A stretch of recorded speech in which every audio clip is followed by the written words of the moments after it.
DOIRET debate. We're looking at the right tack of the mainstream conservatives here in France. We're also going to be looking in part two of our discussion at how that tack is playing out across Europe in these times of crisis. With us to talk about it, Aurélien MONDON. He's the author of The Mainstreaming of the Extreme Right in France and Australia. Aurélien, why France and Australia? Yeah, that's a good question that I get asked quite often. Because we're two very different countries historically, obviously. They come from very different backgrounds of French with its republic, the revolution, and so on. And Australia as a settler colony that only became independent in 1901.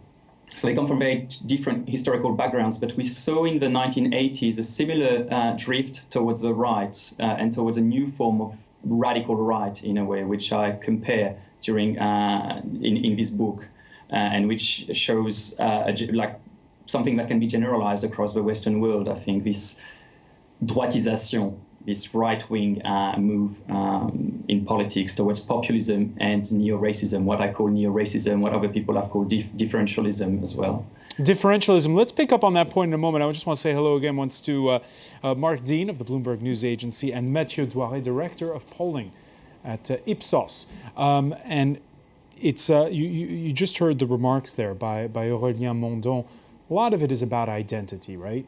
There's the issue of the economy not doing well. But identity from a narrow point of view, an everyday life point of view, I think. First of all, the more and more confrontational aspect of living together in a multicultural society, and the rise of Islamic communitarism in Europe at large, not only France, has been and is currently, I think, the main issue. In fact, the visible aspect of ethnic difference has increased over the years, and a feeling of losing one's identity may have reason too. But I think it's all about a general feeling that the old way of living is vanishing and nothing really replaces it that is clear and defined and reassuring and comfortable. Aurélien MONDON, you agree? Well, I think there's a problem with this interpretation here, because many polls have shown during the campaign again in 2012, and I mean time and time again, that the main concerns of the French people are not Islam. It's not the clash of civilization. It's not, going back to an old France or good old days or something like that. Polls have shown that the concerns of the French, are normal in a way. It's unemployment, health, education, purchasing power, all these things. And yet, during the 2012 campaign, we get Nicolas Sarkozy at some stage who tells us that the main concern of French people is halal meat. And you see this kind of divide between what the French people are told and what they feel. And so, that creates confusion, of course. But yeah. Nicolas Sarkozy is a savvy politician. If he is hitting that button, it's because he knows that is something that will register with a lot of his voters. Yeah, that's right. And that's the thing. It's a lot easier to, let's say, scare people about the other, whatever the other is, the other that you never see in your real life, but that could be threatening around the corner, than it is to actually tackle issues of unemployment, of the global financial crisis, of the environment, and so on. So, it's age-old politics, as you said, and I think it's a problem when mainstream politicians fall far too easily and go way too far into this kind of politics. I think that's an interesting point, because I think it is far too easy to do this. And the real problem in the center, if we can broadly say the main centrist parties in France, but also in other countries, is the inability to articulate where society is going and why certain more difficult technocratic policies have to be put in place. And if I can interrupt, just before we went on air, you were telling, because you cover the finance ministry for Bloomberg, and you were saying how it puts the current finance minister in a tough spot, because here he is having to defend policies that are, similar to the predecessor. Well, the point is, the policies are not understood by the socialist government's own constituents, and therefore the socialist government, from Hollande to Moscovici, whoever, don't particularly want to discuss them or elaborate them or say where we're going. And, so this essentially leaves people, a lack of understanding of where the country is going and feeling directionless. And so, that's why these other issues flare up. A strong center is the best way to deflect the extremes. And just to take, this particular government, I think, François Hollande is extremely technocratic. And you could even say that from an economic point of view, he's done a number of advances and things, so on and so forth, but he has no ability to project vision. And that is a fertile ground for the extremes. On Twitter, Lama saying, in Europe, people are getting fed up with leftists controlling their governments, so they're seeking the opposite right conservative parties. Of course, I think if you tally the number of countries in Europe that are governed by the left, it's actually very few. Yeah, and there are several issues here. I think, first of all, social democracy is almost dying. Germany's election results showed it. On the other hand, in France, people on the left are not even certain they are social democrats. They still believe they are socialists, while in fact they are social democrats who do not assume they are social democrats. And so... do they still sing, by the way, the Yeah, International Party conferences? Yeah, it's incredible. The words used date back to the 19th century, and people are really thinking as if they were living in Zola's world. And on the other hand, what is clear is that the conservatism is not really rising because it is delivering or proposing solutions. It's just, the old way. So the devil we know. While the socialists aren't able to show the future they want us to head to. We have no direction on the left because there is no utopia anymore, and there is also no detailed transformation programs, social transformation programs. People no longer believe in Marxism. Yeah, but not only Marxism. Also, Bad Godesberg is past now. I mean, state-owned companies, planning, economic planning, welfare, social welfare itself is now criticized from the interior. There are a lot of issues about the place of money in society and who does not deserve to be helped by society, for example. All these issues are not tackled in the current political debate in France. Both on the right and on the left, politicians avoid them, conspicuously avoid them, and of course this helps the National Front rise and the far right and far left, but more on the right now parties. By the way, most popular member, according to polls of François Hollande's government, holds the job Nicolas Sarkozy once had, Interior Minister. Manuel Valls, who shocked many in his own camp with a recent statement in which he targeted Roma people as having a vocation, as he put it, to return home to Eastern Europe. Would you, Aurélien MONDON, say that the center-left and the center-right have the same way of responding to this rise of the far-right? I think Valls has shown clearly that yes, they do now, and I think it's wrong to assume that many members of the Socialist Party still think they're socialists. I mean, they're fully aware that they were social democrats when Mitterrand was in power, but now they don't even claim to be that, I think. And those who do don't really believe in it. I mean, I can't imagine they would. I mean, they really run very similar policies, and the way Valls is treating Roma people, I think, is a terrible thing for the left, even strategically, because I think we were talking about something very interesting here, the lack of alternative, the lack of vision. People are massively disillusioned in politics. They distrust politicians from the center-left and center-right. They don't really trust the extreme left or the extreme right either, but at least the extreme left and the extreme right, and particularly the extreme right, hasn't been in power for a long, long time, hasn't been in power for the Second World War, really, since the Second World War. And so they have clean hands in many ways. The Front National is a new party. They never had any kind of real power. So why not go for them? Because they're an alternative, and all the others have, mistreated us. All the others have betrayed us. I mean, remember Mitterrand. So Aurélien MONDON, how does the center regain the upper hand?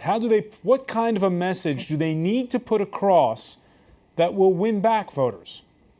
Well, it's a complicated one. I think what people want, or maybe not what people want, but what people might want is like some ethical leaders, some people who will not try to do dog whistling politics, some people who will try and tackle and maybe fail, at trying to tackle these problems. People want alternatives.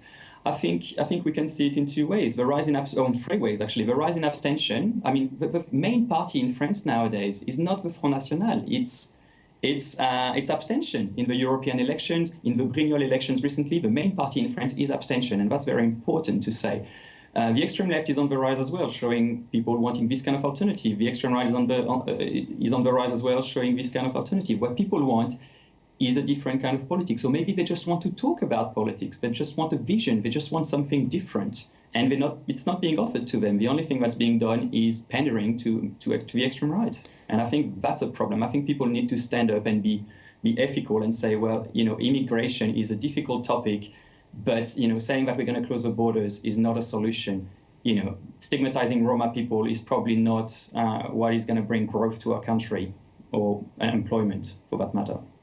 All right, on Twitter, David saying, aren't all of the industrial nations seeing this shift right due to immigration from emerging nations? That was David's question.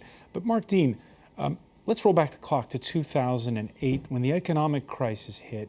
There were comparisons made with the 1930s when there was at the same time a rise of populism and even fascism. But on the other hand, also the rise in certain places of leadership, people who made bold decisions to try to counter the cataclysm that was affecting them. Back in 2008, did you think we'd get more out of Europe's leadership than we've gotten? Well, certainly one could always hope for more. The problem is that people don't really understand the financial crisis. It's very complicated. And, the way this ends up translating into politics is bank bashing, which is ridiculous for reasons we don't need to get into here. And again, the inability of the mainstream parties to articulate where they're going. And how they're dealing with these problems. I think it's important, by the way, if I can just sort of change the topic slightly, it's important to look at, to say a word about France's institutional structure here. When we're talking about the National Front doing 25 to 30% in polls, that's a huge way to be coming. And far-right parties have gotten in other countries, notably Austria, and Belgium, and Belgium, because they have different political systems where the bar to access is lower. And in France, where so much weighs on who becomes president, you have the two-round system. You have a second round, which the general election takes place after the presidential election. Exactly, and this is designed essentially to keep out small parties, and it has mostly worked. Didn't work in 2002, which was why it was a big shock.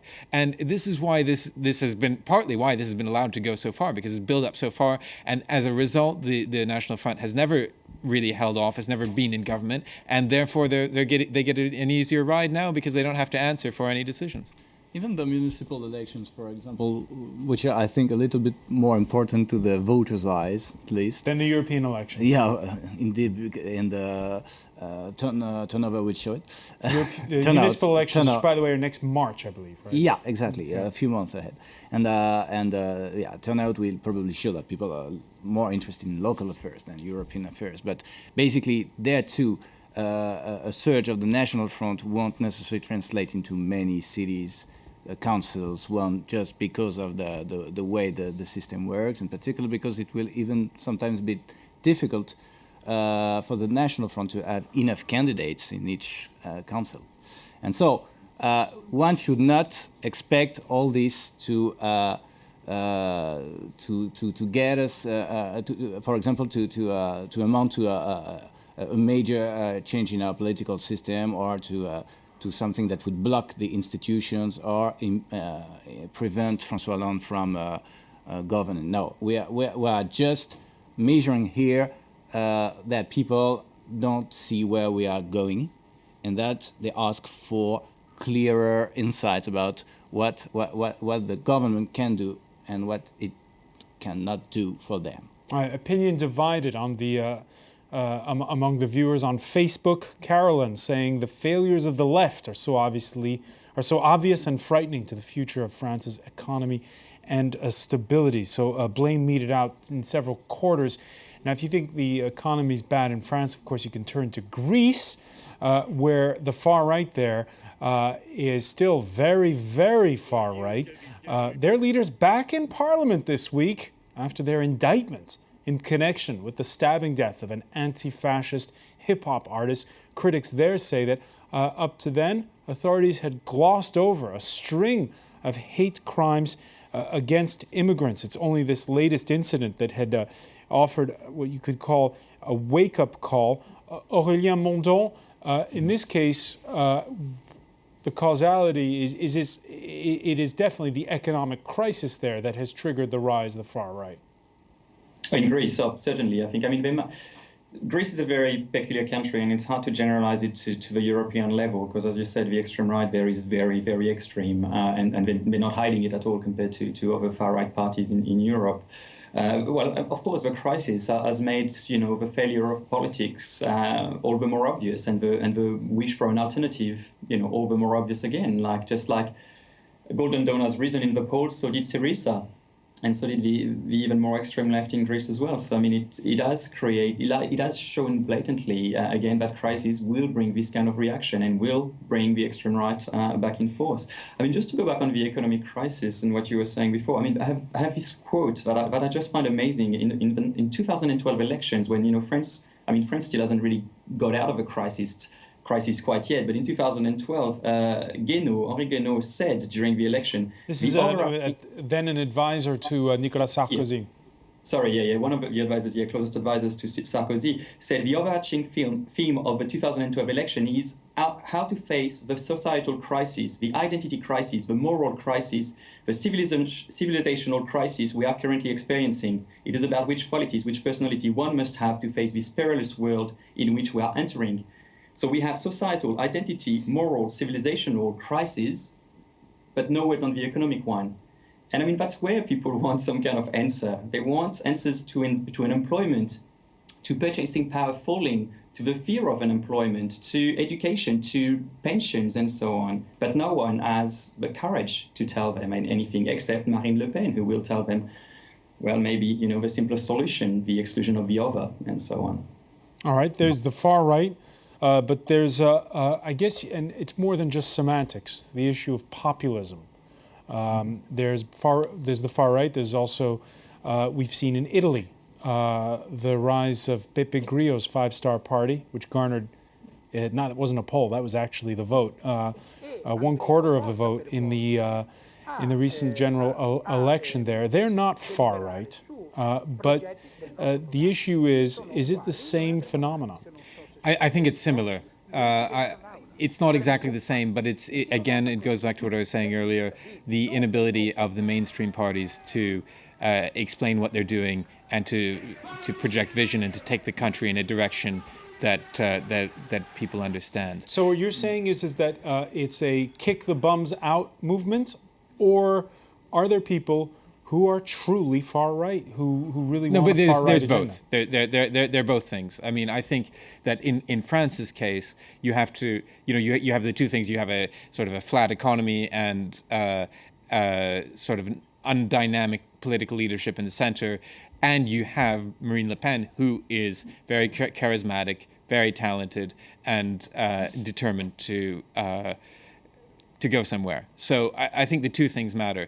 Grillo in Italy is, as you say, not extreme right, but that's a showing a general frustration with the people who are in power and the people who have run the country for recent decades. In Italy, it's a very long story. So I would say Italy is a little bit apart. Okay, so we've seen here where politics are broken in France, where politics are broken in Greece, where politics are broken in Italy. We've just had a general election, Europe's largest country, Germany, in terms of population, the EU's largest country. The incumbent won again. Yeah. Does that mean that at the Europe level or Europe-wide level, we're not going to see a big institutional shakeup? We're going to gloss this over? No, because Germany doesn't make Europe by itself. So, in any case, Germany is a part also because it's an aging nation, and a rich aging nation with a relatively low proportion of immigrants to its total population. Not so small, but though that explains also the difference, I think. But on the other hand, I would also reject the idea that the economic reasons best explain the rise of the extremes. But I think it's particularly it doesn't explain the far right as well as it explains guerrilla or the far left. Because, for example, in Greece and Portugal, the two most badly hit countries in the Eurozone, it's mostly the far left which has been rising. The far right in Greece, that is not so big. It's very extremist, so the words are very tough. So was it more than 6-7%? Yeah, while the former communists, they garner 25%. So you cannot really compare. And in Portugal too, the left is very strong. 2/3 of the electorate. There have been recent elections. Right, so it's not one size fits all. No. I think that for the far right, the explanation is broader, and we cannot reduce this surge to the current economic situation. I would say that basically, yeah, you cannot. I agree. You cannot bring everything down to the economy specifically, but the economy provides a backdrop. If we were like in the 70s and 80s, growing at 4% a year, unemployment of 6%, it would be much easier for the mainstream parties to maneuver to maneuver in that environment and project things. All right, we're going to leave it there. I want to thank you, Marc Dean, Mathieu DOIRET. I want to thank Aurélien MONDON for joining us from the University of Bath. And before we say goodbye, though, let's say hello to James Creedon. How are you, sir? Evening, François. So we've been looking at reactions on the French web regarding the score of the far-right parties on in those recent by-elections, and indeed a poll that was by-election, singular. By-election, indeed, and in the poll that was done by IFOP for the Nouvel Observateur, showing that indeed voting intentions of the French people, 23% for the European elections next year.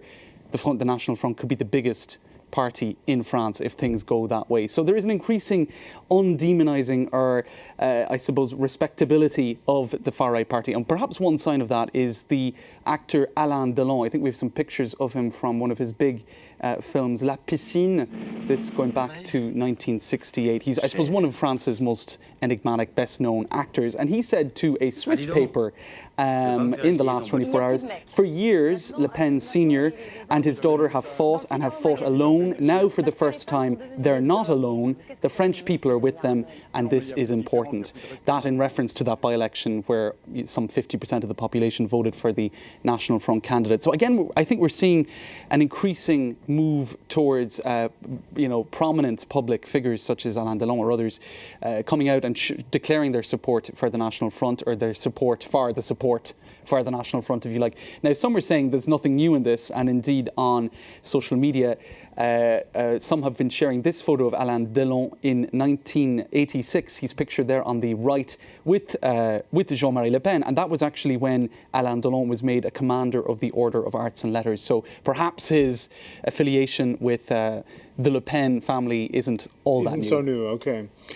In other stories, James, you've been looking at, we've been talking about the far right, but even in the mainstream parties, there's sometimes objectionable behavior, it seems. That's right. Let's take a look at these pictures. This was yesterday in the lower house of Parliament in France. Basically, a Green Party deputy by the name of Véronique Massonneau, she was speaking in Parliament on the subject of pensions reform when somebody started making chicken noises. Now, for people who aren't French-speaking, that's a bit peculiar, but to be called a chicken as a woman, une poule, is a completely sexist remark. It means that you're almost a prostitute.